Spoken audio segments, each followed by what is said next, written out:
Magic നോവലിലേക്ക് സ്വാഗതം. Commander part 6.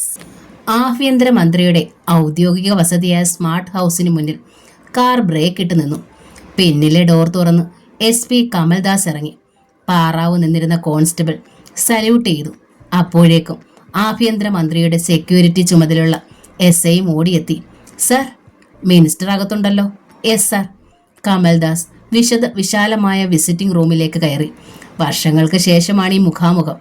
അന്ന് കോടതിയിൽ വരാന്തയിൽ വെച്ചാണ് അവസാനമായി കണ്ടത്. നിരപരാധിയെന്ന് കോടതി വിധിച്ചു കഴിഞ്ഞപ്പോൾ തൻ്റെ മുന്നിൽ വിജയഭാവത്തിൽ തല ഉയർത്തി നിന്ന് സംസാരിച്ച് സുകുമാരൻ നായരുടെ മുഖം ഇന്നും മനസ്സിലുണ്ട്. വാക്കുകൾ കാതുകളിലുണ്ട്.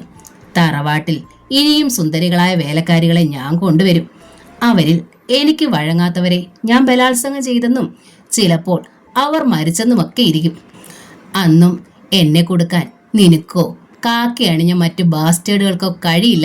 നിങ്ങളെക്കാളൊക്കെ ഒരുപാട് ഉയരങ്ങളിലാണ് സുകുമാരൻ നായർ. മറക്കണ്ട. പല്ലുകൾ കടിച്ചമർത്തി സംയമനം പാലിക്കുകയായിരുന്നു താൻ. അപ്പോൾ അയാൾ തുടർന്നു. തന്നെ ഒരിക്കലും ഞാൻ മറക്കില്ല കേട്ടോ.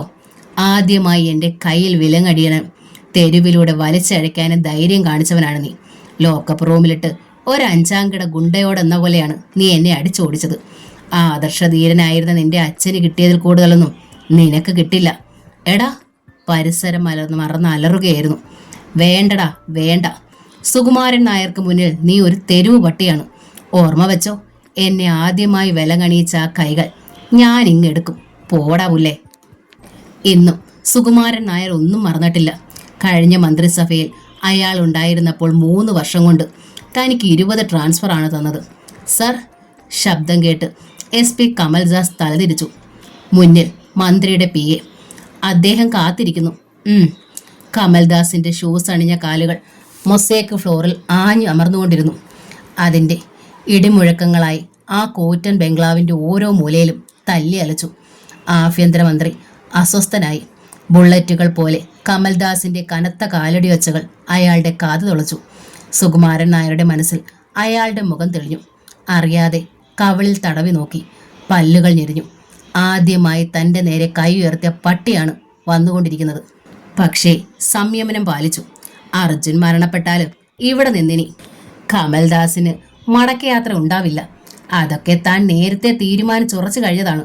ഹൈദറുടെ സ്റ്റൈൻ ഗണ്ണിൽ നിന്നും ചീറിപ്പായുന്ന തീക്കട്ടകൾക്ക് മുന്നിൽ പിടിച്ചു നിൽക്കാൻ ഈ ബാസ്റ്റേഡിന് കഴിയില്ല. ഇവന്റെ നെഞ്ചിൽ റീത്ത് വെക്കുന്ന രംഗം ഇപ്പോഴേ മനക്കണ്ണുകളിൽ കാണുന്നു. ഹാഫ് ഡോറിന് മുന്നിൽ കാലുകൾ നിശ്ചലമായി. May I come in sir? കമൽദാസിന്റെ മൂർച്ചയുള്ള ശബ്ദം. യെസ്. തൻ്റെ ശബ്ദം പതറാതിരിക്കാൻ സുകുമാരൻ നായർ ആകുന്നത്ര ശ്രമിച്ചു. അയാൾ കടന്നു വന്നു. ആഭ്യന്തരമന്ത്രിക്ക് സല്യൂട്ട് നൽകി. ജോയിൻ ചെയ്തല്ലോ. അയാളുടെ മുഖത്തേക്ക് നോക്കാതെയാണ് മന്ത്രി സംസാരിച്ചത്. S sir. വിവരങ്ങളൊക്കെ DGP പറഞ്ഞിട്ടുണ്ടല്ലോ. സർ, അച്ഛൻ മരണപ്പെട്ടതിൻ്റെ പേരിൽ ഭ്രാന്തനായി ബോംബെയിൽ നിന്ന് എത്തിയിരിക്കുന്ന ഒരു നൊട്ടോറിയസ് ക്രിമിനലാണ് അർജുൻ. ഇവിടെ അവൻ ചോര പുഴകൾ ഒഴുക്കുമെന്നാണ് ഭീഷണി. അതുണ്ടാവരുത്. 24 മണിക്കൂറുകൾക്കുള്ളിൽ അവൻ ഇരുമ്പഴിക്കുള്ളിലാകണം സർ. അഥവാ അതിന് കഴിയാതെ വന്നാൽ ശവമെങ്കിലും എനിക്ക് കാണണം. പോലീസ് ഫോഴ്സ് മുഴുവൻ ഇക്കാര്യത്തിൽ നിങ്ങളുടെ പിന്നിലുണ്ട്. കമൽദാസ് പതിയെ ചിരിച്ചു. തലസ്ഥാനത്തെ ബോൺ ക്രിമിനൽസിനെ മുഴുവൻ അകത്താക്കിയിട്ടേ കമൽദാസിനും അടക്കമുള്ളൂ. സാറിന് എന്നെ വിശ്വസിക്കാം. സുകുമാരൻ നായരുടെ നെറ്റിയിൽ അറിയാതെ ചുളിവുകൾ വീണു. ഇവന്റെ സംസാരത്തിൽ എന്തൊക്കെയോ ഗൂഢാർത്ഥങ്ങളുണ്ടോ?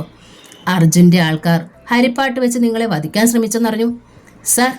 പക്ഷേ അത് അർജുൻ്റെ ആൾക്കാർ തന്നെയാണോ എന്ന് ഇനിയും തീർച്ചപ്പെടുത്തിയിട്ടില്ല ഞാൻ.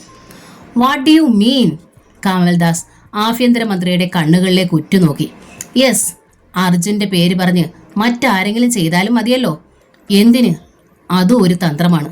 കുറുക്കൻ ആട്ടിൻകുട്ടികളെ തമ്മിൽ കൂട്ടിയിടിപ്പിച്ച് രണ്ടിനെ അവസാനിപ്പിക്കാൻ ശ്രമിച്ചതുപോലെ. അങ്ങനെയാണെങ്കിൽ ഇവിടെയും കുറുക്കൻ തന്നെയാകും ആദ്യം തീരുക. ആഭ്യന്തരമന്ത്രിയുടെ മുഖത്ത് പെട്ടെന്നുണ്ടായ ഭാവമാറ്റം കമൽദാസിന്റെ കണ്ണുകൾ ഉടുക്കി. എനിക്ക് പോകാമല്ലോ സർ? യെസ്. ഒരിക്കൽ കൂടി സുകുമാരൻ നായർക്ക് സല്യൂട്ട് നൽകിയിട്ട് കമൽദാസ് ഇറങ്ങിപ്പോയി. സുകുമാരൻ നായർ ദീർഘമായൊന്ന് നിശ്വസിച്ചു. ചക്കിന് വെച്ചത് കൊക്കിന് കൊള്ളുമോ? RT ഓഫീസിന് മുന്നിൽ കമൽദാസിന്റെ കാർ ബ്രേക്ക് ഇട്ടു. RDO സ്ഥലത്തുണ്ടായിരുന്നു. ഇരുവരും കൈ കൊടുത്തു. എനിക്ക് ഒരു വാഹനം ആരുടേതാണെന്ന് അറിയണം. SP നേരിട്ട് വരണമെങ്കിൽ കാര്യം നിസ്സാരമല്ലെന്ന് RTOയ്ക്ക് മനസ്സിലായി. കമൽദാസ് നമ്പർ പറഞ്ഞു. നിമിഷങ്ങൾക്കുള്ളിൽ തന്നെ വിവരം അറിയുവാൻ കഴിഞ്ഞു. പുതിയ വണ്ടിയായതിനാൽ കണ്ടുപിടിക്കാൻ ബുദ്ധിമുട്ടുണ്ടായില്ല. ആ മാരുതി വാനിന്റെ ഉടമ അൻസാറാണ്. അയാളുടെ പേരിലാണ് വണ്ടി രജിസ്റ്റർ ചെയ്തിരിക്കുന്നത്. കമൽദാസിന്റെ കണ്ണുകളിൽ വല്ലാത്തൊരു തിളക്കമുണ്ടായി. അൻസാറിനെ കുറിച്ച് അയാൾക്കറിയാം. പുതിയ അധോലോക നായകൻ ഹൈദറുടെ വലം കൈ. അപ്പോൾ പ്രതീക്ഷിച്ചതുപോലെ തന്നെ അർജുനിലേക്ക് മാത്രം തിരിച്ചുവിടാൻ ശത്രുക്കൾ ഒരുക്കിയിരിക്കുന്ന കെണി. RTOയ്ക്ക് നന്ദി പറഞ്ഞ് കമൽദാസ് ഇറങ്ങി. ഹലോ, ആഭ്യന്തരമന്ത്രിയല്ലേ? യെസ്, ഞാനാ. ഹൈദറുടെ ശബ്ദം അയാൾ തിരിച്ചറിഞ്ഞു. ടെൽമി. അവൻ ആ വാൻ അൻസാറിന്റെ പേരിലുള്ളതാണെന്ന് അറിഞ്ഞു കഴിഞ്ഞു. My God! ആഭ്യന്തരമന്ത്രി ഞെട്ടി. താൻ ആകെ തൊലയ്ക്കുവേടോ. ഇത്തരം പരിപാടികൾക്ക് പോകുമ്പോൾ നമ്പർ ഒന്ന് മാറ്റിക്കൂടായിരുന്നോ? ഒരു കയ്യബദ്ധം. ഷട്ടപ്പ്! സുകുമാരൻ നായർ മുരണ്ടു. ഇതായിരുന്നു താനും സുന്ദർ റെഡ്ഡിയും തമ്മിലുണ്ടായിരുന്ന വ്യത്യാസം. അതുകൊണ്ട് തന്നെ അയാൾ എന്നും നിനക്ക് മീതെ നിന്നിരുന്നത്. ഒരു ഓപ്പറേഷനിൽ പോലും യാതൊരു തെളിവ് അവശേഷിപ്പിക്കുമായിരുന്നില്ല അയാൾ. ഹൈദർ മിണ്ടിയില്ല. കാട്ടിയത് ബുദ്ധിമോശമാണെന്ന് അയാൾക്കും അറിയാം. ഇനി ഒന്ന് ഞാൻ പറഞ്ഞേക്കാം. ഈ പ്രശ്നത്തിന്റെ പേരിൽ എന്തൊക്കെ സംഭവിച്ചാലും അതിന്റെ മുഴുവൻ ഉത്തരവാദിത്വം നിങ്ങൾക്ക് മാത്രമായിരിക്കും. സുകുമാരൻ നായർ പിന്നെയും എന്തൊക്കെയോ പറഞ്ഞുകൊണ്ടിരുന്നു. ഇനി തന്റെ അനുചരോട് പറ, അവന്റെ മുമ്പിലെങ്ങും ചെന്ന് ചാടരുതെന്ന്. കയ്യിൽ കിട്ടിയാൽ രക്തം വെള്ളമാക്കിയിട്ടായാലും സത്യം പുറത്തു കൊണ്ടുവരും ആ കഴിവേറി. സുകുമാരൻ നായർ റിസീവർ വെച്ചു. ഏതാനും സെക്കൻഡുകൾ കഴിയും മുമ്പ് അത് ശബ്ദിച്ചു. പണ്ടാരമടങ്ങാൻ ആരട എന്ന് പെറുപിറുത്തുകൊണ്ടാണ് റിസീവർ എടുത്തത്. ഹലോ, ഞാൻ അർജുൻ. ആ ശബ്ദം കേട്ടതും തലയിൽ ഒരു ബോംബ് വീണതുപോലെ അയാൾ ഞെട്ടി. നാടകം അസലായിട്ടുണ്ട്. അർജുനോട് കളിക്കാൻ പേടിയുണ്ടെങ്കിലും ഈ ചെറ്റത്തരം ഒരു ആഭ്യന്തരമന്ത്രിക്ക് യോജിച്ചതായിരുന്നില്ല. മറുപടി പറയാൻ സുകുമാരൻ നായർക്ക് വാക്കുകൾ കിട്ടിയില്ല. അപ്പോൾ വീണ്ടും അർജുൻ പറയുന്നത് കേട്ടു. കമൽദാസിനെയും എന്നെയും തമ്മിൽ കൂട്ടിയടിപ്പിക്കാമെന്ന് കരുതി വിഡ്ഢിത്തം കാട്ടിയിട്ട് ഇപ്പോൾ നടുങ്ങേണ്ട കാര്യമൊന്നുമില്ല. അയാൾക്കിപ്പോൾ എന്നേക്കാൾ ആവശ്യം നിങ്ങളെയാണെന്നുള്ള കാര്യവും മറക്കണ്ട. സുകുമാരൻ നായർ കേട്ടു നിന്നു.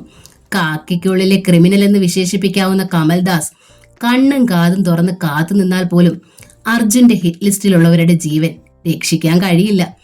എതിർക്കുന്നവർക്ക് നൽകാൻ എന്റെ പക്കൽ ഒന്നേ ഉള്ളൂ, മരണം. അത് കമൽദാസ് ആയാൽ പോലും. സുകുമാരൻ നായർ വിയർക്കുകയായിരുന്നു. തനിക്ക് മന്ത്രിസ്ഥാനം കിട്ടിയില്ലെങ്കിൽ പോലും സുന്ദര റെഡ്ഡിയെ കൊലപ്പെടുത്തേണ്ടിയിരുന്നില്ല എന്നാണ് അയാൾ ആത്മാർത്ഥമായി ചിന്തിച്ചത്. അധികം താമസിയാതെ മുഖാമുഖം. നിങ്ങൾക്കുള്ള ശവപ്പെട്ടി കണ്ടുവെച്ചോളൂ. ഫോൺ ഡിസ്കണക്റ്റ് ആയി. വിശാലമായ ഹാളിൽ അർജുന്റെ കനത്ത കാലടി ഒച്ചകൾ മുഴങ്ങിക്കൊണ്ടിരുന്നു. അസ്വസ്ഥതയോടെ അങ്ങിങ്ങ് ഉലാത്തുകയായിരുന്നു അയാൾ. ഡോർബെൽ അടിശബ്ദിച്ചു. യെസ്. 3 പേർ അകത്തേക്ക് വന്നു. അർജുന്റെ തിളങ്ങുന്ന കണ്ണുകൾ അവരിൽ പാളി വീണു. അവർ ഓരോ ഫോട്ടോകൾ മുന്നോട്ട് നീട്ടിപ്പിടിച്ചു. അർജുൻ നോക്കി. SP കമൽദാസ്, ഒരാൾ പറഞ്ഞു. രണ്ടാമത്തെ ഫോട്ടോ കമൽദാസിന്റെ ഭാര്യ നീതു. അർജുൻ ഒന്ന് മൂളി. നെക്സ്റ്റ്, ഇത് SPയുടെ അമ്മ സത്യമ്മ. ഒരാൾ പറഞ്ഞു. കുമാരപുരത്തുള്ളൊരു വാടക വീട്ടിലാണ് അവർ താമസം. അർജുൻ ശിരസിളക്കി. ഫോട്ടോ അവിടെ വെച്ചിട്ട് പൊയ്ക്കോളൂ. അവർ പിന്തിരിഞ്ഞു. രാത്രി ഡോക്ടർ രഘുവരൻ അർജുന്റെ താവളത്തിൽ നിന്നും മടങ്ങുകയായിരുന്നു. തൈമൂറിന്റെ നിലയിൽ കാര്യമായ മാറ്റങ്ങൾ സംഭവിച്ചു കഴിഞ്ഞു. ഏറിയാൽ ഒരാഴ്ച കൂടി കഴിയുമ്പോൾ അയാൾക്ക് എണീറ്റ് നടക്കാനാവും. അരുൺ ഈ വിവരം അറിഞ്ഞാൽ തനിക്ക് മാപ്പ് തരില്ലെന്ന് രഘുവരൻ അറിയാമായിരുന്നു. മാത്രമല്ല, അറിയാതെയെങ്കിലും തന്റെ നാവിൽ നിന്നും എന്തെങ്കിലും ഉതിർന്നാൽ പിന്നീട് അർജുനിൽ നിന്നും ദയയുടെ ഒരു കണിക പോലും പ്രതീക്ഷിക്കേണ്ട. രഘുവരൻ തന്റെ വീട്ടിൽ തിരിച്ചെത്തുമ്പോൾ മുറ്റത്ത് ഒരു വെളുത്ത അംബാസിഡർ കാർ കിടക്കുന്നുണ്ടായിരുന്നു. DIG അരുണിന്റെ കാർ. രഘുവരന്റെ നെഞ്ചിടിപ്പേറി. അയാൾ അകത്തേക്ക് ചെന്നു. അരുണിന്റെ കണ്ണുകൾ ചേട്ടന്റെ മുഖത്ത് തറഞ്ഞു. ചേട്ടൻ എവിടെ പോയിരുന്നു? ഞാൻ. ഒരു നിമിഷം കഴിഞ്ഞാണ് അയാൾ മറുപടി പറഞ്ഞത്. ഒരു സുഹൃത്തിനെ കാണണമായിരുന്നു. പക്ഷേ അരുണിന്റെ അടുത്ത ചോദ്യം രഘുവരന്റെ കാതുകൾ പൊള്ളിച്ചു. തൈമൂർ എവിടെയാണ്? നീ എന്തൊക്കെയാണ് ഈ ചോദിക്കുന്നത്? ഡോക്ടർ രഘുവരൻ DIG അരുണിനോട് തിരക്കി. അരുണിന്റെ ചുണ്ടിൽ ഒരു പുഞ്ചിരി ഉണ്ടായി. ഒളിക്കാൻ നോക്കണ്ട. കഴിഞ്ഞ കുറെ ദിവസങ്ങളായി ചേട്ടൻ എവിടെയാണ് പോയിക്കൊണ്ടിരിക്കുന്നതെന്ന് ഞാൻ അറിഞ്ഞു കഴിഞ്ഞു. രഘുവരന്റെ കണ്ണുകളിൽ നടുക്കം പടർന്നു. അനുജനാണെങ്കിലും അരുൺ വല്ലാത്ത സ്വഭാവക്കാരനാണെന്ന് രഘുവരൻ അറിയാം. ചേട്ടന്റെ നാവിൻ തുമ്പിൽ ഒളിഞ്ഞിരിക്കുന്ന രഹസ്യങ്ങൾക്ക് ഇപ്പോൾ എത്ര പേരുടെ ജീവന്റെ വിലയുണ്ടെന്നറിയാമോ? അതുകൊണ്ട് തന്നെ ഒന്നും വിട്ടുപോകാതെ എന്നോട് പറഞ്ഞേ മതിയാകും. അകത്തെ വാതുക്കൽ പരിഭ്രമത്തോടെ നിൽക്കുന്ന തന്റെ ഭാര്യയെയും കുട്ടികളെയും ഡോക്ടർ കണ്ടു. അരുൺ, നീ ആകെ തെറ്റിദ്ധാരണയിലാണ്. നീ ചോദിച്ച തൈമൂറിനെ കുറിച്ച് എനിക്കൊന്നും അറിയില്ല. അറിയാം. ചേട്ടന്റെ കണ്ണുകളിൽ നിന്നും കണ്ണെടുക്കാതെ അരുൺ സംസാരിച്ചു. ഈ സംസ്ഥാനത്തെ പോലീസ് കണ്ണിൽ എണ്ണയും ഒഴിച്ച് കാത്തിരിക്കുകയാണ് അർജുൻ എന്ന നൊട്ടോറിയസ് ക്രിമിനലിനെ. അവനെ സഹായിക്കുന്നത് സ്വന്തം ചേട്ടനാണെങ്കിൽ പോലും എനിക്ക് കൊടുക്കാൻ ഒരേ ഒരു സമ്മാനമേ ഉള്ളൂ. അരുൺ റിവോൾവർ വലിച്ചെടുത്തു. ഇതിനുള്ളിലെ ബുള്ളറ്റ്. ഡോക്ടർ രഘുവരൻ വിറങ്ങലിച്ചു നിന്നു. അരുൺ ജ്യേഷ്ഠന്റെ അരികിലേക്ക് ഇത്തിരി കൂടി നീങ്ങി നിന്നു. ചേട്ടൻ എനിക്ക് ഉത്തരം തരണം. തൈമൂറിനെ അർജുൻ എവിടെ പാർപ്പിച്ചിരിക്കുന്നു? അയാൾ ചേട്ടൻ എത്ര ലക്ഷം രൂപ തന്നു? രഘുവരന്റെ തൊണ്ടയിൽ വാക്കുകൾ മരിച്ചു വീണു. അരുൺ പതിയെ ചിരിച്ചു. സുന്ദര റെഡ്ഡിയുടെ മകൻ എന്നെ കാത്തിരിപ്പുണ്ടെന്ന് എനിക്കറിയാം. അതിനു മുമ്പ് എനിക്ക് അവനെ കാണണം. അതിനുള്ള ചൂണ്ടുപലകയാണിപ്പോൾ ചേട്ടൻ. പൊടുന്നനെ ഫോൺ ശബ്ദിച്ചു. അരുൺ രഘുവരനെ നോക്കി. അയാൾ റിസീവർ എടുത്തു. എനിക്ക് വേണ്ടത് അരുണിനെ. ആ ബാസ്റ്റേഡ് അവിടെ ഉണ്ടല്ലോ. റിസീവർ ഹാൻഡ് ഓവർ ചെയ്യുക. രഘുവരൻ ഒന്നും പറയാതെ അരുണിന് റിസീവർ നീട്ടി. ഹലോ, ഞാൻ അർജുൻ. എന്തുണ്ടളിയ വിശേഷം? തലയ്ക്ക് മുകളിൽ ഒരു ബോംബ് വീണതുപോലെ അരുൺ വിറച്ചുപോയി. നിന്റെ നാവിറങ്ങിപ്പോയോടാ? അർജുന്റെ ശബ്ദം അരുണിന്റെ കാതു തുളച്ചു. രഘുവരനിൽ നിന്നും എനിക്കെതിരായ എന്തെങ്കിലും കിട്ടുമെന്ന് നീ കരുതുന്നുണ്ടെങ്കിൽ അത് തെറ്റ്. നീ നിന്റെ കാക്കിയണഞ്ഞ ബാസ്റ്റഡുകളും എത്തിച്ചേരുമ്പോൾ ആട് കിടന്നെടുത്തൊരു പൂട പോലും ഉണ്ടാവില്ല. അരുൺ പല്ല് ഞെരിച്ചു. അർജുൻ തുടർന്നു. നമുക്ക് ഒന്ന് നേരിൽ കാണണമല്ലോ. എന്റെ കുടുംബം വെളുപ്പിച്ചവനല്ലേ നീ? എന്തിന് നീ ഇത് ചെയ്തെന്ന് എനിക്കറിയണം. അല്ലാതെ നിന്നെ താങ്ങി നിർത്തിയിരിക്കുന്ന ബാസ്റ്റേഡുകളോടെല്ലാം പറഞ്ഞേര്. അർജുൻ എന്ന പേരിന്റെ അർത്ഥം മരണമെന്നാണെന്ന്. അരുൺ തളർന്ന് സെറ്റിയിലിരുന്നു. അപ്പുറത്ത് റിസീവർ വെക്കുന്ന ശബ്ദം ഒരു സ്ഫോടനം പോലെ കാതിൽ വന്നു വീണു. DIG ഓഫീസിന് മുന്നിൽ SP കമൽദാസിന്റെ കാർ ബ്രേക്ക് ഇട്ട് നിന്നു. അതിൽ നിന്ന് കനത്ത കാൽവയ്പ്പുകളോടെ കമൽദാസ് ഇറങ്ങി അകത്തേക്ക് നീങ്ങി. പാറാവുകാർ അറ്റൻഷനായി. DIG അരുൺ തലയുയർത്തി. മൊസൈക് ഫ്ലോറിൽ തല്ലി അലയ്ക്കുന്ന കാലടി ശബ്ദം കമൽദാസിൻ്റെതാണെന്ന് അയാൾ തിരിച്ചറിഞ്ഞു. May I come in sir? Yes. Half door തള്ളി തുറന്ന് കമൽദാസ് അകത്തെത്തി അറ്റൻഷനായി. Take your seat. അരുൺ കൈ ചൂണ്ടി. Yes sir. കമൽദാസ് ഇരുന്നു. തൊപ്പി ഒരു മടിയിൽ വെച്ചു. കമൽ, ഇപ്പോൾ നിങ്ങളെ വിളിച്ചത് അത്യാവശ്യമായൊരു സംഗതി പറയാനാണ്. കമൽദാസ് മേലുദ്യോഗസ്ഥന്റെ കണ്ണുകളിലേക്ക് നോക്കി. ഇന്നലെ രാത്രിയിലും ആ ബാസ്റ്റേഡ് എന്നെ ഫോണിലൂടെ ഭീഷണിപ്പെടുത്തി. അർജുൻ. അരുൺ അസ്വസ്ഥനായി. അവനിപ്പോൾ എന്റെ പിന്നാലെ കൂടിയിരിക്കുകയാണെന്ന് തോന്നുന്നു. കമൽദാസിന്റെ ചുണ്ടിൽ ഒരു ചിരി ഊറി. അയാൾ സാറിന്റെ അളിയനല്ലേ? ആയിരുന്നു. ഇപ്പോഴല്ല. സാറിനോട് അയാൾക്ക് വൈരാഗ്യം തോന്നാൻ എന്താണ് കാരണം? അവരുടെ കള്ളക്കടത്തിന് ഞാൻ കൂട്ടുനിൽക്കാത്തത് കൊണ്ട്, കൊലപാതകങ്ങൾക്ക് ഞാൻ സാക്ഷിയാകണമെന്ന് വിചാരിക്കുന്നത് കൊണ്ട്. കമൽദാസ് അരുണിന്റെ മുഖത്തേക്ക് തറച്ചു നോക്കി. ഒരിക്കൽ കോവളത്ത് വെച്ച് സാറിന്റെ കാറിൽ നിന്നും സുന്ദര റെഡ്ഡിയുടെ സ്മഗ്ലിംഗ് ഗുഡ്സ് കണ്ടെടുത്തത്? വിളറിപ്പോയി അരുൺ. ഒരു ശത്രുവിനെ എന്ന വണ്ണം അയാൾ കമൽദാസിനെ തറച്ചു നോക്കി. SP ചിരിച്ചു. മറുപടി പറയാനാവില്ലെന്ന് എനിക്കറിയാം സാർ. കാരണം സുന്ദര റെഡ്ഡിയുടെ കൊലപാതകത്തിന് സാറും കൂട്ടുനിന്നു. ഭാര്യയെ അധോലോക നായകന്റെ കിടപ്പറയിലേക്ക് വലിച്ചെറിഞ്ഞു കൊടുത്തു. അമ്മായിയമ്മയെ ചുട്ടുകരിച്ചു. ഷട്ടപ്പ്. പരിസരം മറന്ന് അലറിപ്പോയി. DIG, what nonsense you are talking? ഇത് ഞാൻ പറയുന്നതല്ല സാർ, ഈ നാട്ടുകാർ. അരുണിന് അല്പം ആശ്വാസം തോന്നി. അവർക്ക് എന്താണ് പറയാൻ കഴിയാത്തത്? കമൽദാസ് ചിരിച്ചു. അവനെ ഞാൻ തിരക്കിക്കൊണ്ടി നടക്കുകയാണ് സാർ. നിങ്ങൾക്ക് അവനെ നേരിടാനാവൂ എന്നെനിക്കറിയാം. Thank you sir. കമൽദാസ് എണീറ്റു. ഹൈദറുടെ ബംഗ്ലാവിന് മുന്നിൽ കാർ നിന്നു. അതിൽ നിന്ന് SP കമൽദാസ് ഇറങ്ങുന്നത് കണ്ട് ഒരു അംഗരക്ഷകൻ ജനാലയോട് നോക്കിയിട്ട് പിൻവാങ്ങി. അകത്തെ ഒരു മുറിയിൽ ഹൈദറും അൻസാറും സംസാരിച്ചു കൊണ്ടിരിക്കുകയായിരുന്നു. അവരുടെ കാതുകളിൽ വാർത്തയെത്തി. അൻസാർ പിടഞ്ഞുണർന്നു. അയാൾ ഒരു സ്റ്റൈൻ ഗൺ വലിച്ചെടുത്തു. ആ നായിന്റെ മോൻ ഇവിടെ നിന്ന് ഇനി ജീവനോടെ പോകില്ല. അൻസാർ, ഹൈദർ വിളിച്ചു. കത്തിയെരിയുന്ന കണ്ണുകളോടെ അൻസാർ തിരിഞ്ഞു. അർജുൻ പിടഞ്ഞു തീരുന്നത് വരെ കമൽദാസ് ബാക്കിയുണ്ടാവണം. അതിനുശേഷം നിനക്ക് ഞാൻ അയാളെ വിട്ടു തന്നിരിക്കുന്നു. ഇപ്പോഴവൻ എന്നെ തേടിയാണ് വന്നിരിക്കുന്നത്. ഹൈദർ ചിരിച്ചു. എന്റെ സാമ്രാജ്യത്തിൽ കടന്ന് അവൻ എന്റെ ആൾക്കാരെ കൊത്തിക്കൊണ്ടു പോകുമോ? എങ്കിലതൊന്ന് കാണണമല്ലോ. ഹൈദർ എണീറ്റു. നീ ഇവിടെ തന്നെ ഇരിക്കെ. കോളിംഗ് ബെല്ലിന്റെ ശബ്ദം ഒരലർച്ചയായി അവരുടെ കാതിൽ വന്നളിച്ചു. ചെന്ന് തുറക്കടാ. ആ നായിന്റെ മോൻ വാതിൽ ചവിട്ടി തുറക്കും മുമ്പ് ഹൈദർ അലറി. ഒരാൾ ചെന്ന് വാതിൽ തുറന്നു. ഹൈദർ?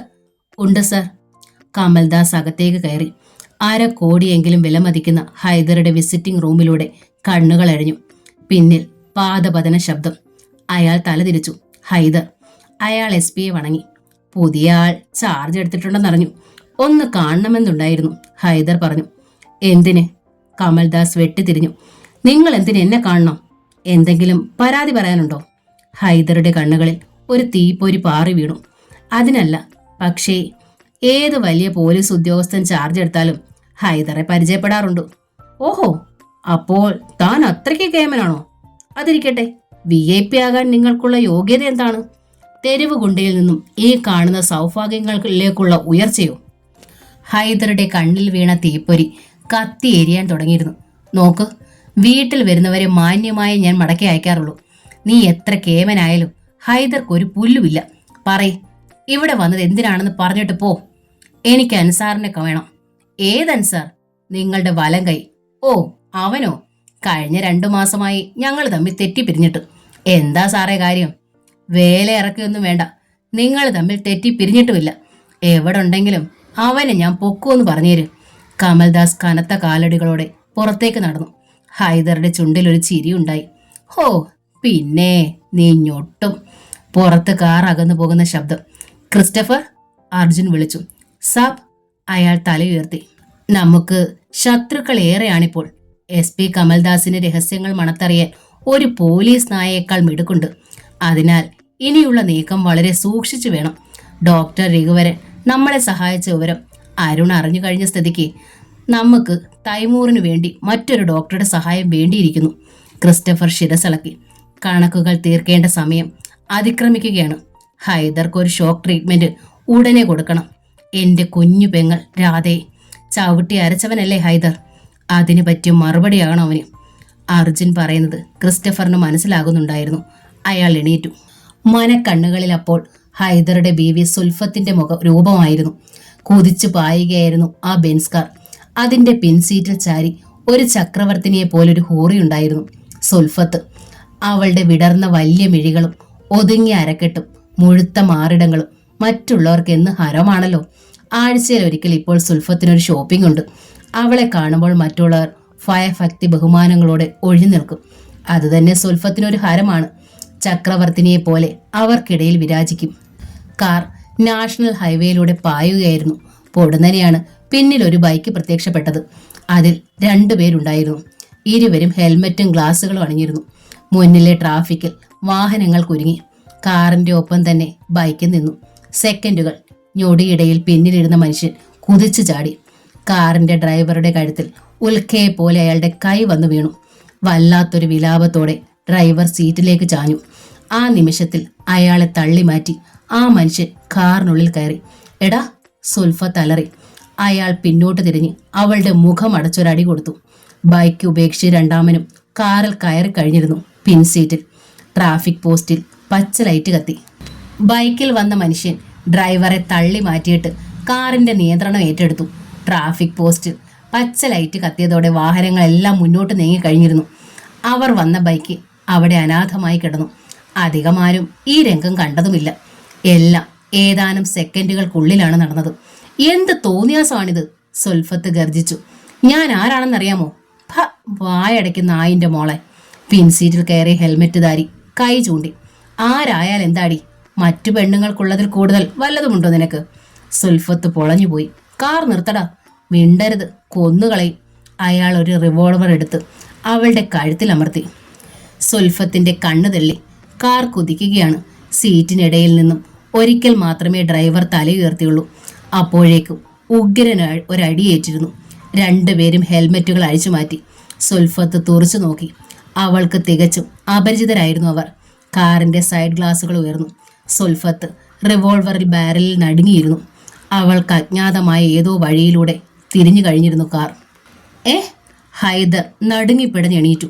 അയാളുടെ കയ്യിൽ നിന്ന് കോർഡ്ലെസ് ഫോൺ താഴെ വഴുതി വീണു. തൻ്റെ ആൾക്കാരുടെ ഇൻഫർമേഷൻ വിശ്വസിക്കാൻ കഴിയാതെ ഹൈദർ പകച്ചു. കണ്ണുകൾക്ക് മുന്നിൽ ഒരു നേരിയ പാട വന്നു വീണു. സുൽഫത്ത്, നോ, ഇത് തനിക്കാരോ തെറ്റായ ഇൻഫർമേഷൻ തന്നതാണെങ്കിലോ? അർജുൻ്റെ വാക്കുകൾ ഇപ്പോഴും കാതുകളിലുണ്ട്. രാധയ്ക്ക് പകരം സുൽഫത്തിനെ. അള്ളാ! കോർഡ്ലെസ് ഫോൺ വീണ്ടും കടന്നെടുത്തു. പലയിടങ്ങളിലും ഫോൺ ബെല്ലടിച്ചു. ഹൈദർ വിവശനായി. സത്യമാണ്, സുൽഫത്ത് സഞ്ചരിച്ചിരുന്ന കാർ മിസ്സായിരിക്കുന്നു. ഒപ്പം മറ്റൊരു വാർത്തയും എത്തി. ഒരു ബൈക്കിൽ വന്ന 2 ഹെൽമെറ്റുധാരികൾ തൻ്റെ കാറിലേക്ക് കുതിച്ചു കയറുന്നത് കണ്ടവരുണ്ട്. അപ്പോൾ അൻസാർ! ഹൈദർ ഗർജിച്ചു. വാതിക്കൽ കണ്ണുകളിൽ ആവാഹിച്ചു വെച്ച അഗ്നിയുമായി അൻസാർ ആജ്ഞ കാത്തുനിന്നു. സുൽഫത്തിനൊന്നും സംഭവിക്കരുത്. 1 മണിക്കൂറിനുള്ളിൽ അവൾ പഴയതുപോലെ ഇവിടെ ഉണ്ടാവണം. അർജുനാണ് ഈ ചെറ്റത്തരത്തിന് മുതിർന്നിരിക്കുന്നതെങ്കിൽ അവൻ്റെ അന്ത്യത്തിനുള്ള നേരമായിരിക്കുന്നു. എത്ര പേരുടെ ചോര ഒഴുക്കിയിട്ടായാലും അവൻ്റെ താവളം കണ്ടെത്തണം. അൻസാറിൻ്റെ മുഖം വലിഞ്ഞു മുറുകി, മുടിയിഴകൾ ഇളകി. തിരിഞ്ഞു നടക്കാൻ ഭാവിക്കുമ്പോൾ പിന്നിൽ ഹൈദറുടെ ശബ്ദം കേട്ടു. അർജുൻ്റെ താവളം അറിയാവുന്ന ഒരാളുണ്ട്, ഡോക്ടർ രഘുവരൻ. അരുണിൻ്റെ സഹോദരൻ എന്നുള്ള റെസ്പെക്റ്റ് ഒന്നും ആ ബാസ്റ്റേഡിന് വേണ്ട. അൻസാർ ഷെൽഫ് വലിച്ചു തുറന്ന് സ്റ്റൈൻ ഗണ്ണെടുത്ത് തോളിലിട്ടു. കാലുകൾ ചിറകുകളായി മാരുതി ജിപ്സിയിലേക്ക് പറന്നു വീഴുകയായിരുന്നു. കീ തിരിഞ്ഞു, ക്ലച്ച് അമർന്നു, ഗിയർ തെന്നി മാറി, ആക്സിലേറ്റർ ഞെരിഞ്ഞു, സ്റ്റിയറിംഗ് വെട്ടിത്തിരിഞ്ഞു. ഹൈദറുടെ ബംഗ്ലാവിന് മുന്നിൽ നിന്ന് ജിപ്സി അലർച്ചയോടെ കുതിച്ചു. ഡോക്ടർ രഘുവരൻ തൻ്റെ കൺസൾട്ടിംഗ് റൂമിലായിരുന്നു. വരാന്തയിൽ രോഗികളുടെ നീണ്ട നിര. ഒരു മനുഷ്യൻ്റെ എക്സ്റേ പരിശോധിച്ചുകൊണ്ടിരിക്കുമ്പോഴാണ് പുറത്ത് വല്ലാത്തൊരു ശബ്ദം കേട്ടത്. ടയർ തറയിൽ ഉരഞ്ഞു മാരുതി ജിപ്സി ബ്രേക്ക് ഇട്ടതാണ്. വാച്ചർ ഓടിയെത്തി. അതിൽ നിന്ന് സ്റ്റൈൻ ഗണ്ണുമായി കുതിച്ചിറങ്ങിയ അൻസാറിനെ കണ്ടപ്പോൾ അയാൾ നടുങ്ങി നിന്നു. രഘുവരൻ ഉണ്ടോടോ? അയാൾ വാച്ചറുടെ ഷർട്ടിൽ കുത്തിപ്പിടിച്ചു. ഉണ്ട് സാർ. അയാൾ അകത്തേക്ക് കൈ ചൂണ്ടി. അൻസാർ വാച്ചറെ പിന്നോട്ട് തള്ളി. അയാൾ മാരുതി ജിപ്സിയിൽ ചെന്നിടിച്ചു നിന്ന് വീണു. അൻസാർ അകത്തേക്ക് ചുവടുകൾ വെച്ചു. മൊസൈക് ഫ്ലോർ ഞെരിഞ്ഞമർന്നു. എതിരെ ട്രേയിൽ മരുന്നുമായി വന്ന നേഴ്സിന്റെ കയ്യിൽ നിന്നും ട്രേ വഴുതി. അൻസാർ ക്രൂരമായി ചിരിച്ചു. ഡോക്ടറെ കാത്ത് ഇടനാഴിയിലെ ചാരു ബെഞ്ചിലിരിക്കുന്ന രോഗികൾ പിടഞ്ഞെണീറ്റു. അവർക്കിടയിലൂടെ അൻസാർ മുന്നോട്ട് നീങ്ങി. ഡോക്ടർ രഘുവരൻ്റെ നെയിം ബോർഡ് കണ്ടു. ഹാഫ് ബോർഡിൽ തൂക്കിയിട്ടിരിക്കുന്ന തോക്കിൻ്റെ പാത്തി ആഞ്ഞു വീണു. രഘുവരൻ ഞെട്ടി, തല ഉയർത്തി. അൻസാറിനെ മുന്നിൽ കണ്ടതും ഡോക്ടർ ഞെട്ടി. ഡോക്ടർ തിരക്കിലാണല്ലേ? ഉത്തരം നൽകാൻ രഘുവരന് കഴിഞ്ഞില്ല. തോക്കിൻ കുഴലിലേക്ക് അയാൾ ഭീതിയോടെ നോക്കി. അൻസാർ ചിരിച്ചു. എത്ര തിരക്കിലായാലും എന്നോടൊത്ത് ഒരിടം വരെ വന്നേ മതിയാകൂ. ഡോക്ടർ സമനില വീണ്ടെടുത്തു. എന്ത് അതിക്രമമാണ് അൻസാർ ഇത്? ഒരു ഹോസ്പിറ്റലിലാണോ ഇങ്ങനെ? പൂർത്തിയാക്കാൻ രഘുവരന് കഴിഞ്ഞില്ല. അതിനു മുമ്പ് തോക്കിൻ കുഴൽ അന്തരീക്ഷത്തിലൂടെ ചീറി വന്നു തോളിൽ പതിഞ്ഞു. ഡോക്ടർ വേദന കൊണ്ട് പുളഞ്ഞു. അയാൾ പരിശോധിച്ചു കൊണ്ടിരുന്ന രോഗി നിലവിളിച്ചുകൊണ്ട് ഓടി. ലുക്ക് മിസ്റ്റർ രഘുവരൻ, ചോദ്യോത്തരത്തിനുള്ള സമയമല്ല മുന്നിലുള്ളത്. എഴുന്നേൽക്ക്. നോ. ഡോക്ടറുടെ കണ്ണുകൾ ഫോണിന് നേരെ നീണ്ടു. അത് മനസ്സിലാക്കിയിട്ടെന്നവണ്ണം അൻസാർ ഇടത് കൈകൊണ്ട് അത് ഉയർത്തി തറയിലേക്ക് എറിഞ്ഞു. അൻസാർ! രഘുവരന്റെ ശബ്ദം കനത്തു. നിങ്ങൾ എന്താണ് ഈ കാണിക്കുന്നത്? ഇതിനൊക്കെ നിങ്ങൾ എന്നോട് മറുപടി പറഞ്ഞേ മതിയാകൂ. അനുജൻ DJ ആണെന്നുള്ള അഹങ്കാരത്തിലാണ് നിങ്ങൾ ഇങ്ങനെ പറയുന്നതെങ്കിൽ തെറ്റിപ്പോയി മിസ്റ്റർ രഘുവരൻ. ഞങ്ങളിൽ നിന്നും അങ്ങനെ ഒരു പരിഗണന നിങ്ങൾക്ക് കിട്ടാൻ പോകുന്നില്ല. അരുൺ പോലും ഞങ്ങളോടൊന്നും ചോദിക്കില്ല. അത് ശരിയായിരിക്കുമെന്ന് ഡോക്ടർക്കും തോന്നി. കമോൺ, എനിക്ക് സമയം വളരെ കുറവാണ്, അൻസാർ പറഞ്ഞു. ഞാൻ വരില്ല. വരാൻ.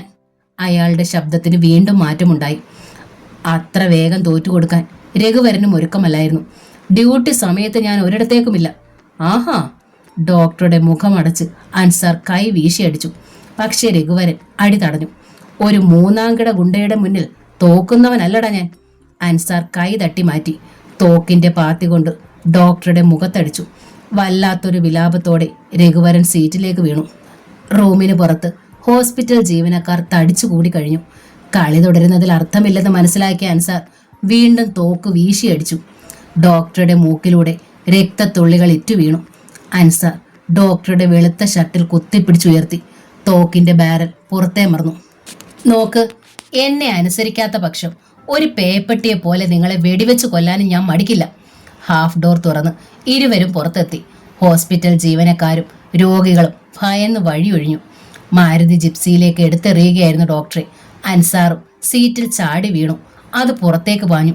രഘുവരൻ വിവശനായി അൻസാറിനെ നോക്കി. ഡ്രൈവിംഗിൽ മാത്രം ശ്രദ്ധ കേന്ദ്രീകരിച്ചുകൊണ്ട് അൻസാർ പറഞ്ഞു, നമ്മളിപ്പോൾ അർജുൻ്റെ താവളത്തിലേക്കാണ് പോകുന്നത്. അതെവിടെയാണെന്നുള്ളത് ഡോക്ടറുടെ നാവിൻ തുമ്പിലുണ്ട്. പറയാത്ത പക്ഷം ഇനി മടക്കയാത്രയില്ല. ഇത് ഡോക്ടറുടെ അന്ത്യയാത്രയാണ്. മരണത്തിന്റെ രൂപത്തിൽ അൻസാർ അവതരിച്ചിരിക്കുകയാണെന്ന് ഡോക്ടർ അറിഞ്ഞു.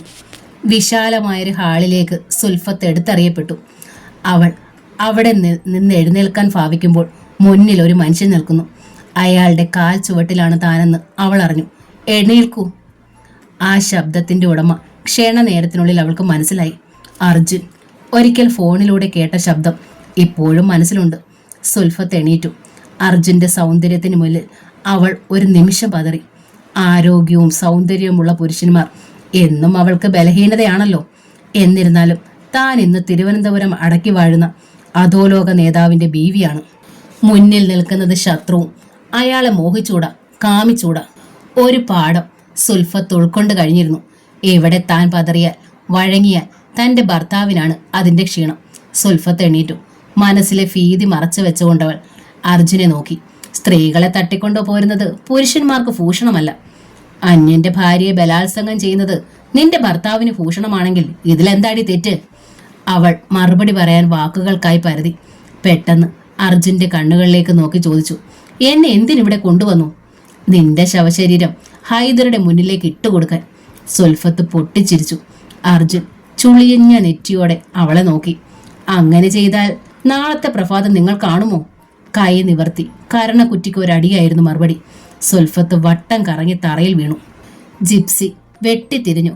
ടാർ റോഡിൽ നിന്ന് അത് ചെമ്മൺ പാതയിലേക്ക് തിരിഞ്ഞു. ഡോക്ടർ രഘുവരൻ യാന്ത്രികമായി അൻസാറിന് വഴി പറഞ്ഞു കൊടുത്തുകൊണ്ടിരുന്നു. അല്ലാത്ത പക്ഷം അയാൾ തന്നെ കൊല്ലുമെന്ന കാര്യത്തിൽ ഡോക്ടർക്ക് സംശയമേ ഉണ്ടായിരുന്നില്ല. അർജുൻ കുറ്റവാളിയാണെങ്കിലും മനുഷ്യത്വമുള്ളവനാണെന്ന് രഘുവരൻ അറിയാമായിരുന്നു. എങ്കിലും താൻ അയാളെ ഒറ്റുകൊടുക്കുന്നുവെന്നറിഞ്ഞാൽ അയാൾ പൊറുക്കുമോ? മുന്നിൽ റോഡ് രണ്ടായി പിരിയുന്നു. ഇടത്തേക്ക്, ഡോക്ടർ പറഞ്ഞു. അൻസാർ ജീപ്പ് തിരിച്ചു. ഏത് ഗേറ്റ് മലർക്കെ തുറന്നു കിടക്കുകയായിരുന്നു. അതിനുള്ളിൽ ട്രാൻസിൽവേനിയയിലെ ഡ്രാക്കുള പ്രഭുവിന്റെ കൊട്ടാരം പോലെ ഒരു കെട്ടിടം അയാൾ കണ്ടു. ഒറ്റ നോട്ടത്തിൽ ജീർണിച്ചു തുടങ്ങിയ ഒരു കൊട്ടാരമാണെന്ന് അതെന്നെ തോന്നും. ജീപ്പ് ഗേറ്റ് കടന്ന് വിശാലമായ മുറ്റത്ത് നിന്നു. കെട്ടിടത്തിന് ചുറ്റും കാടുകൾ വളർന്നിരിക്കുന്നു. അൻസാറിന്റെ കണ്ണുകൾ കുറുകി. അയാൾ സ്റ്റൈൻ ഗണ്ണുമായി ചാടിയിറങ്ങി. അപ്പോൾ മറ്റൊരിടത്ത് കാത്തു നിന്നിരുന്ന ഒരു മനുഷ്യൻ ഗൺ ചൂണ്ടി. ടെലസ്കോപ്പിക് ഗണ്ണിന്റെ വ്യൂ ഫൈൻഡറിൽ അൻസാറിന്റെ ശിരസായിരുന്നു. അൻസാർ സ്റ്റൈൻ ഗണ്ണിന്റെ ബാരൽ കൊണ്ട് ഡോക്ടർ രഘുവരനെ മുന്നോട്ട് തള്ളി. നടക്ക്. ഇരുവരും ആ കൂറ്റൻ കെട്ടിടത്തിന്റെ അടഞ്ഞുകിടരുന്ന വാതിലിന്റെ മുന്നിലെത്തി. വിളിക്ക്. ആദ്യം വാതിൽ തുറക്കുന്നവന് പ്രതിഫലം കൊടുക്കാൻ അൻസാറിന് ധൃതിയായി. രഘുവരന്റെ കാൽ മുതൽ ഒരു പെരുപ്പ് മുകളിലേക്ക് അരച്ചു കയറുകയായിരുന്നു. മനസ്സിൽ അർജുന്റെ രൂപം, തിളങ്ങുന്ന കണ്ണുകൾ തന്നെ ചുട്ടുപൊള്ളിക്കുമെന്ന് അയാൾക്ക് തോന്നി. ഒരുപക്ഷെ അർജുനെ ഒറ്റുകൊടുത്തുവെന്ന കാരണത്താൽ ശിക്ഷ അനുഭവിക്കേണ്ടി വരുന്നത് താനായിരിക്കുമോ? നെഞ്ചിനുള്ളിൽ ഒരു നെരിപ്പോടരികയാണ്. ഈശ്വര, ഈ വാതിൽ തുറക്കപ്പെട്ടാൽ വെടിയുണ്ടകൾ കടന്നൽ പോലെ മൂളിപ്പറന്നു വന്നാൽ തൻ്റെ ശരീരം അരിപ്പ പോലെ കിഴിയുന്നതും രക്തം ചീറ്റി തെറിക്കുന്നതും അയാൾ ഭാവനയിൽ കണ്ടു. വിളിക്കാൻ നിന്നോടല്ലേടാ പറഞ്ഞത്? അൻസാറിന്റെ ശബ്ദം രഘുവരന്റെ കാത് തുളച്ചു. ഏതോ സ്വപ്നത്തിൽ നിന്നെണ്ണവണ്ണം ഞെട്ടി ഉണർന്ന രഘുവരന്റെ കൈ വാതിലിന്റെ നേരെ നീങ്ങി. കുറച്ചകലെ ടെലസ്കോപ്പിക് ഗണ്ണിലൂടെ അൻസാറിനെ ലക്ഷ്യം വെച്ചുകൊണ്ടിരുന്ന മനുഷ്യന്റെ തോളിൽ ഒരു കനത്ത കൈത്തലം പതിയെ അമർന്നു. അയാൾ ഞെട്ടിത്തിരിഞ്ഞു. അർജുൻ. അവനെ ഇപ്പോൾ കൊല്ലണ്ട, കളിക്കട്ടെ, അവസാനത്തെ കളി കളിക്കട്ടെ. രഘുവരൻ പലതവണ വാതിലിൽ തട്ടിയിട്ടും അകത്തുനിന്ന് യാതൊരു പ്രതികരണവും ഉണ്ടാകാതെ വന്നപ്പോൾ അൻസാർ തോക്കിന്റെ പാത്തി കൊണ്ട് വാതിൽ തള്ളി നോക്കി. അത് മലർക്കെ തുറക്കപ്പെട്ടു. അൻസാറിന്റെ നെറ്റി ചുളിഞ്ഞു. ഇത് പുതിയ തന്ത്രമോ? താൻ അകത്തേക്ക് കയറുന്ന അവസരത്തിൽ വകവരുത്താൻ കാത്തിരിക്കുകയാണോ ശത്രുവെന്ന് എങ്ങനെ അറിയും? ഡോക്ടർ അകത്തേക്ക് കയറൂ. രഘുവരന് അനുസരിക്കാതെ തരമില്ലായിരുന്നു. അയാളെ ഒരു മറയാക്കിക്കൊണ്ടാണ് അൻസാർ അകത്തെത്തിയത്. പക്ഷേ അവിടെ ഭയാനകമായൊരു നിശബ്ദതയായിരുന്നു. ശത്രു താവളം ഉപേക്ഷിച്ചു പോയോ? അൻസാറിന് അങ്ങനെ തോന്നി. അതോ ഇത് രഘുവരന്റെ പുതിയ അടവോ? അർജുന്റെ യഥാർത്ഥ താവളം കാണിക്കാതെ തന്നെ കബളിപ്പിക്കാൻ വേണ്ടി, അർജുനെ രക്ഷിക്കാൻ വേണ്ടി ഡോക്ടർ എന്നെ മറ്റൊരിടത്ത് കൊണ്ടുവന്നു അല്ലേ? അൻസാർ അലറി. ഡോക്ടർ ചകിതഭാവത്തിൽ അയാൾക്ക് നേരെ തിരിഞ്ഞു. നോ, ഞാൻ യഥാർത്ഥ സ്ഥലത്ത് തന്നെയാണ് അൻസാറിനെ കൊണ്ടുവന്നിരിക്കുന്നത്. എന്നിട്ട് അവർ എവിടെ? രഘുവരന് ഉത്തരമില്ലായിരുന്നു. അയാൾ ചിന്തിച്ചതും അതുതന്നെയാണ്. താൻ ഇവിടെയും ഇന്നലെയും വന്നതാണ്. എത്രയും വേഗത്തിൽ അർജുൻ താവളം മാറ്റിയോ? അവർ ഓരോ മുറിയും കയറി ഇറങ്ങി. അവിടെ മനുഷ്യവാസം ഉണ്ടായിരുന്നതിൻ്റെ എല്ലാ ലക്ഷണവും അൻസാർ കണ്ടു. അകത്തെ ഒരു മുറിയിൽ അവരെ കാത്തിട്ടെണ്ണവണ്ണം ടീപ്പോയിൽ പേപ്പർ വെയിറ്റിനടിയിൽ ഒരു കത്തിരിപ്പുണ്ടായിരുന്നു. അൻസാർ അതെടുത്തു. ഹൈദറുടെ വേട്ട നായ്ക്ക്. എന്നെ തേടി നീ സധൈര്യം ഇവിടെ എത്തിയതിൻ്റെ അത്ഭുതം തോന്നുന്നു. കാരണം അർജുൻ എന്ന പേരിൻ്റെ അർത്ഥം മരണമെന്നാണെന്ന് അറിഞ്ഞിട്ട് കൂടി നീ ഇവിടെ എത്തി. കൊള്ളാം, എനിക്ക് നിന്നെ ഇഷ്ടമായി. പക്ഷേ ഈ ധൈര്യം കൊണ്ടൊന്നും സുൽഫത്തിനെ രക്ഷപ്പെടുത്താൻ കഴിയില്ലല്ലോ. അത്രയും വായിച്ച് അൻസാർ പല്ല് കടിച്ചു. ബാസ്റ്റേഡ്, നിനക്ക് എന്നെ പേടിയില്ലായിരുന്നെങ്കിൽ എന്തിനാണ് ഒരു ഭീരുവിനെ പോലെ ഒളിച്ചോടിയത്? അയാളുടെ കണ്ണുകൾ വീണ്ടും കത്തിലഴിഞ്ഞു. നീ അടിച്ചോടിച്ച ഒരു മനുഷ്യനുണ്ടല്ലോ, തൈമൂർ. അയാളുടെ കൈകൊണ്ട് തന്നെ നിന്നെ അങ്ങേ ലോകത്തിലേക്ക് അയപ്പിക്കണമെന്നുണ്ട് എനിക്ക്. അതുകൊണ്ട് മാത്രമാണ് നിന്നെ ഇപ്പോഴും ബാക്കി വെച്ചിരിക്കുന്നത്. നിന്റെ ബോസിനോട് പറഞ്ഞേര്, അർജുൻ്റെ കരുത്തിനെ ആരാധനയോടെയാണ് സുൽഫത്ത് സ്വീകരിക്കുന്നതെന്നും. അൻസാറിൻ്റെ കണ്ണുകൾ കത്തിയിരിഞ്ഞു. അയാൾ രഘുവരൻ്റെ മുഖത്തേക്ക് നോക്കി. വല്ലാത്തൊരാശ്വാസത്തോടെ നിൽക്കുകയായിരുന്നു അയാൾ. ഏതായാലും അർജുൻ ഇവിടെ ഇല്ലല്ലോ. അൻസാറിൻ്റെ ഇടത് കൈ വിരലുകൾക്കിടയിൽ ആ കത്ത് ഞെരിഞ്ഞമർന്നു. ഡോക്ടർ, അർജുൻ ഇനിയുള്ള താവളങ്ങൾ എവിടെയൊക്കെയാണ്? എനിക്കറിയില്ല, ഞാൻ ഇവിടെ മാത്രമേ വന്നിട്ടുള്ളൂ. ദേ, കളി എന്നോട് വേണ്ട. ഇതിൽ കൂടുതലൊന്നും എനിക്ക് പറയാനില്ല. അന്തരീക്ഷത്തിലൂടെ സ്റ്റൈൻ ഗണ്ണിൻ്റെ പാത്തി ചീറി വന്നു. ഡോക്ടറുടെ മുഖം ചതഞ്ഞു. അയാൾ വേദനയോടെ വായി തുറന്നപ്പോൾ കൊഴുത്ത ചോര പുറത്തേക്കിറങ്ങി. അടഞ്ഞ മുറിക്കുള്ളിൽ ഒരു നനഞ്ഞ പക്ഷിയെപ്പോലെ കിടക്കുകയായിരുന്നു സുൽഫത്ത്. തിരുവനന്തപുരത്തെ അധോലോക നായകന്റെ ഭാര്യയ്ക്കാണ് ഈ ഗതിയെന്ന് അവർ പുച്ഛത്തോടെ ഓർത്തു. ബോംബെയിൽ നിന്ന് എത്തിയ അർജുൻ എന്ന കരുത്തന്റെ ശക്തിക്ക് മുന്നിൽ എരിഞ്ഞമരുകയായിരുന്നു താനെന്ന് അവൾക്ക് തോന്നി. തലസ്ഥാനത്തെ ഓരോ ചലനങ്ങളും അറിയാവുന്ന ഹൈദർക്കെന്തേ സ്വന്തം ഭാര്യയെ രക്ഷിക്കാൻ കഴിയാതെ പോയി? പൊന്തി വന്ന തേങ്ങൽ സുൽഫത്തിന്റെ തൊണ്ടയിൽ കുരുങ്ങി. ഇങ്ങനെയുമുണ്ടോ പുരുഷന്മാർ? അവൾക്കൊന്ന് എഴുന്നേൽക്കണമെന്ന് തോന്നി. കഴിഞ്ഞില്ല. ശരീരം മുഴുവൻ ഇടിച്ചു നുറുക്കിയ വേദനയായിരുന്നു. പരാജയം ഏറ്റുവാങ്ങിയ പടനായകനെ പോലെ അൻസാർ ഹൈദറുടെ മുന്നിൽ തല കുനിച്ചു നിന്നു. അവിടെ ആരും മിണ്ടിയില്ല.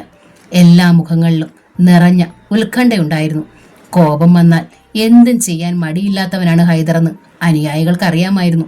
വിശാലമായ വിസിറ്റിംഗ് റൂമിലൂടെ കൈകൾ പിന്നിൽ കെട്ടി അസ്വസ്ഥനായി അയാൾ നടന്നു. ഹൈദർ. പുറത്ത് ഇരുട്ടിന്റെ കരിമ്പടം കെട്ടഴിഞ്ഞു വീണിരിക്കുന്നു. സുൽഫത്തിനെ കണ്ടെത്താമെന്നുള്ള പ്രതീക്ഷ നഷ്ടമായിരിക്കുന്നു. അവളെ ഇനി നോക്കണ്ട എന്ന് മനസ്സ് പറയുന്നു. അർജുൻ ആഞ്ഞടിക്കുകയാണ് രാധയ്ക്ക് പകരം സുൽഫത്തിനെ.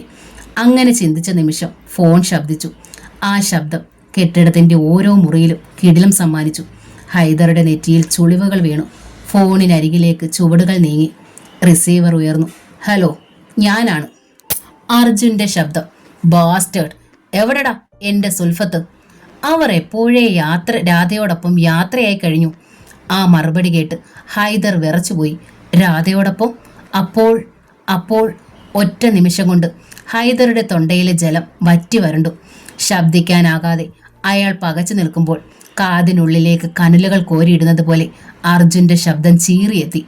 നിന്റെ സുൽഫത്ത് കടൽ തീരത്ത് കിടപ്പുണ്ട്. തിരകൾ അവളെ ഉൾക്കടലിലേക്ക് വലിച്ചഴയ്ക്കും മുമ്പ് വേഗം എത്താമെങ്കിൽ ശംഖുമുഖം കടപ്പുറത്ത് നിന്ന് കണ്ടെത്താൻ കഴിഞ്ഞേക്കും. കൂടുതൽ കേൾക്കാനുള്ള കരുത്തില്ലാതെ ഹൈദറുടെ കയ്യിൽ നിന്ന് റിസീവർ വഴുതി. നിമിഷങ്ങൾക്കുള്ളിൽ ഹൈദറുടെ താവളത്തിൽ നിന്നും ഏതാനും വാഹനങ്ങൾ പുറത്തേക്ക് അലറിക്കുതിച്ചു. സ്മാർട്ട് ഹൗസിന് മുന്നിൽ കാർ ബ്രേക്ക് ഇട്ടു. SP കമൽദാസ് ഇറങ്ങി. പാറാവുകാരൻ അറ്റൻഷനിലായി. അയാളെ ശ്രദ്ധിക്കാതെ അകത്തേക്ക് ചുവടുകൾ വെക്കുകയായിരുന്നു അയാൾ. കമൽദാസിന്റെ കാൽ കീഴിൽ മൊസേക്ക് ഫ്ലോർ ഞെരിഞ്ഞമർന്നു. ആഭ്യന്തരമന്ത്രി കൈകൾ പിന്നിൽ കെട്ടി അസ്വസ്ഥതയോടെ ഉലാത്തുകയായിരുന്നു. സർ.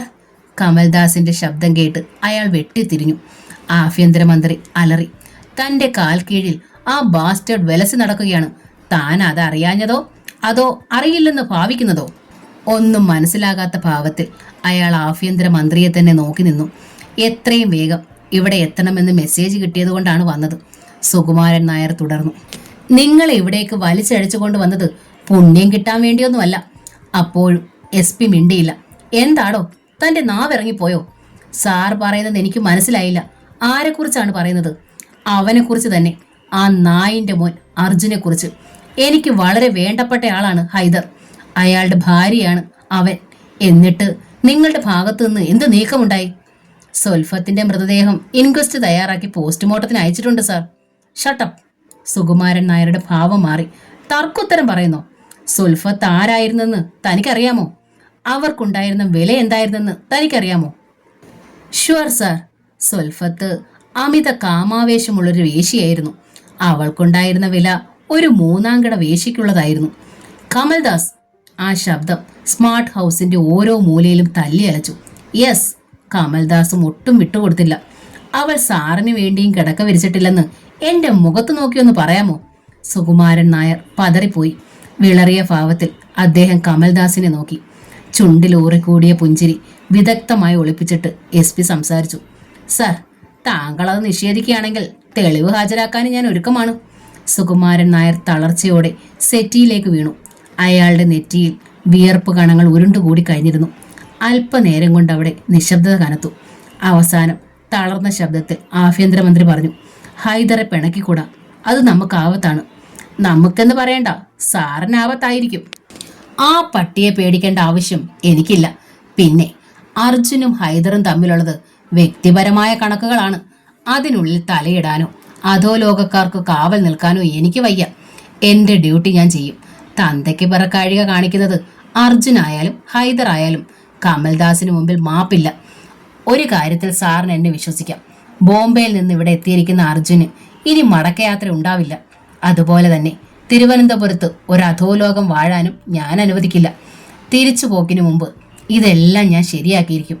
ആഭ്യന്തരമന്ത്രി ശബ്ദം നഷ്ടപ്പെട്ടിരിക്കുമ്പോൾ സല്യൂട്ട് നൽകിയിട്ട് കമൽദാസ് തിരിച്ചു നടന്നു. അയാളുടെ പാദപതന ശബ്ദം വെടിയുണ്ടകളായി സുകുമാരൻ നായരുടെ കാത് തുളച്ചു. കമാൻഡർ എന്ന നോവലിന്റെ ഈ ഭാഗം ഇവിടെ പൂർണ്ണമാവുകയാണ്. ഈ നോവൽ നിങ്ങൾക്ക് ഇഷ്ടമായെങ്കിൽ ലൈക്ക് ചെയ്ത്